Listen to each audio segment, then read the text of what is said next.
There we are. Good connections on both.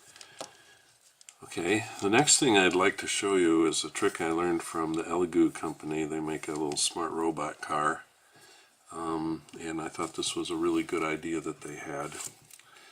Now if you just put the motor in your car like this, the way it is right now, and you're moving these wires around and you're pulling on them and you're yanking on them, you have a chance of tearing these terminals off from the motor. And that wouldn't be very good, because then it wouldn't work and you'd have to go find another motor. So what we're going to do is we're going to strain relief. We're going to put a strain relief on these wires so that if you pull and tug on the wire, it won't put mechanical stress on the motor terminal. So to do that, we're going to use a wire tie.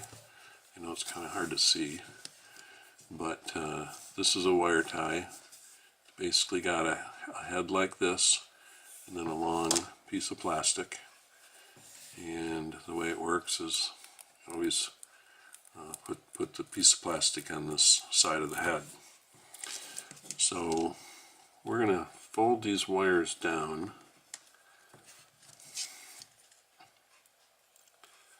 put this wire tie through the motor bracket, and then we're going to pull it down tight on these wires.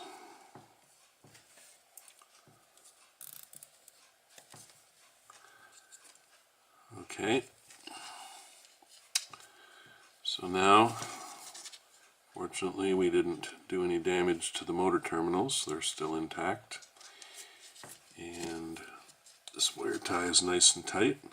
So now you can see when I bend this wire and move it around as we're connecting it in the car, it takes all the strain here on the wire tie instead of on the terminal. And lastly, we just have to cut off the excess of the wire tie.